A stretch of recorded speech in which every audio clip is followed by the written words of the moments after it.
আসসালামু আলাইকুম। সিয়াম মমস কিচেনে সবাইকে আরও একবার স্বাগতম। আজ আমি তৈরি করে দেখাবো মাত্র 1 কাপ গুঁড়ো দুধ দিয়ে আধা কেজি বেবি সুইট মিষ্টি। আশা করছি রেসিপিটি অনেক ভালো লাগবে। ভালো লাগলে প্লিজ আমার চ্যানেলে একটা লাইক দিবেন এবং সাবস্ক্রাইব করে পাশে থাকবেন। আর যদি ফেসবুক পেজ থেকে দেখেন ফলো দিবেন। যদি আপনাদের কোনো রকম রেসিপি সম্বন্ধে জানতে ইচ্ছা করে আমাকে কমেন্ট বক্সে জানাবেন, আমি শেয়ার করার চেষ্টা করব। বেবি সুইট মিষ্টি তৈরি করার জন্য আমি এখানে একটা মিক্সিং বোলে নিয়ে নিয়েছি 1 কাপ গুঁড়ো দুধ আর নিয়ে নিচ্ছি হাফ কাপ ময়দা। এখন গুঁড়ো দুধ আর ময়দাটাকে খুব ভালো করে মিক্স করে নিব। মিক্স করা হয়ে গেলে দিয়ে দিচ্ছি 1 চামচ ঘি, আর অবশ্যই ঘিটা দিতে হবে। দিয়ে আবারও ভালো করে সব কিছু মিক্স করে নিব। দিয়ে দিচ্ছি হাফ চা চামচ বেকিং সোডা, দিয়ে সব কিছু খুব ভালো করে মিক্স করে নিচ্ছি। এখন গরুর দুধ দিব, দিয়ে খুব ভালো করে একটা ডো তৈরি করে নিব। আমি এখানে গরুর দুধ আগের থেকে জাল করে ঠান্ডা করে রেখেছিলাম। খুব ভালো করে মেখে নিয়ে একটা ডো তৈরি করতে হবে। এই তো আমার ডোটা তৈরি করা হয়ে গিয়েছে। এখন আমি এটা রেস্টে রেখে দিব 5 থেকে 7 মিনিটের জন্য।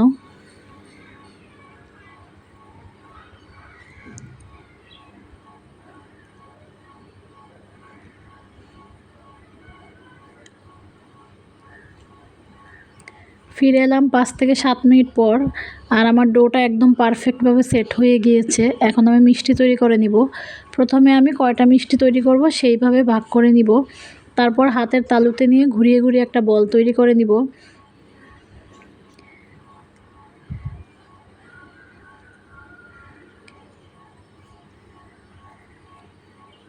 দেখতেই পাচ্ছেন কিভাবে তৈরি করে নিয়েছি। এভাবে আমি বাকিগুলো তৈরি করে নিব।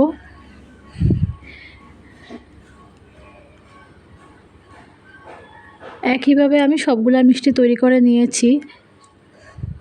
আর এখানে কিছুটা লম্বা টাইপেরও আমি করে নিয়েছি। এখন আমি মিষ্টিগুলো ভাজতে চলে যাব। চুলায় আমি একটা হাঁড়িতে একটু বেশি পরিমাণ তেল বসিয়ে দিয়েছি, আর চুলার আঁচটা একদম লোতে করে দিয়েছি। তেলটা দেওয়ার সাথে সাথে হালকা যখন গরম হবে, মানে আমি আঙ্গুলটা চুবাতে পারবো, ওই অবস্থায় দিয়ে দিচ্ছি মিষ্টিগুলো। দিয়ে মিষ্টিগুলো ফুলে উপরে ভেসে ওঠা পর্যন্ত অপেক্ষা করব। এর আগে কোনো নাড়াচাড়া করব না। আর এই তো আস্তে আস্তে ফুলে উপরে উঠে আসতেছে। আমার সবগুলা মিষ্টি ভেসে উপরে উঠে এসেছে। এখন পাতিলটা ধরে এভাবে দুলিয়ে দেব। সবগুলা মিষ্টি যখন উপরে ভেসে উঠবে তখন একটা চামচ দিয়ে হালকা করে নেড়েচেড়ে এটাকে ঘুরিয়ে ঘুরিয়ে ভেজে নিব। আর আপনারা আপনাদের পছন্দ মতো কালার অনুযায়ী ভেজে নেবেন। আমি এখানে কোনো ফুড কালার ব্যবহার করিনি। প্রথমে আমি হালকা যখন রং হয়ে আসবে তখন এখান থেকে কিছুটা উঠিয়ে রেখে দিচ্ছি। তারপর যখন গাঢ় হয়ে যাবে তখন আরও কিছুটা উঠিয়ে রেখে দিচ্ছি। এই তো আমার মিষ্টিগুলো ভেজে নেওয়া হয়ে গিয়েছে। এখন আমি এগুলো ঠান্ডা হওয়ার জন্য রেখে দিব। চুলায় আমি একটা হাঁড়ি বসিয়ে দিয়েছি, আর দিয়ে দিচ্ছি 1 কাপ চিনি, দিয়ে দিচ্ছি 1 কাপ পানি, দিয়ে এটাকে আমি জাল করে নিব। আর দিয়ে দিচ্ছি 3টা এলাচ। কিছুটা নেড়েচেড়ে ফুটে ওঠা পর্যন্ত অপেক্ষা করব।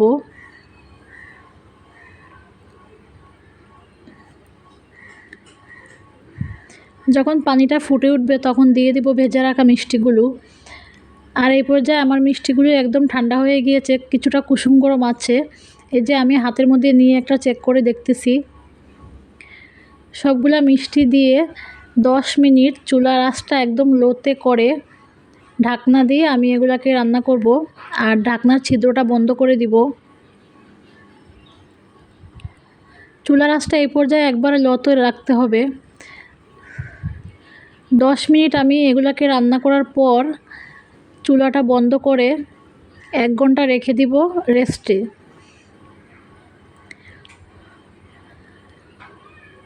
প্রায় 1 ঘন্টা পর ফিরে এলাম। দেখুন মাশাআল্লাহ কতটা সুন্দর হয়েছে মিষ্টিগুলো, একদম পারফেক্ট হয়েছে এবং রসে টইটম্বুর হয়েছে। আশা করছি আমার রেসিপিটি আপনাদের অনেক ভালো লাগবে।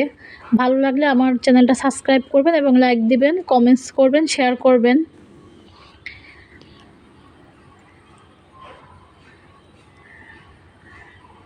আমি একটা মিষ্টি আপনাদেরকে ভেঙে দেখাচ্ছি। এই যে ভিতর থেকে একবারে পারফেক্ট হয়েছে, নরম তুলতুলে এবং রসে টইটম্বুর।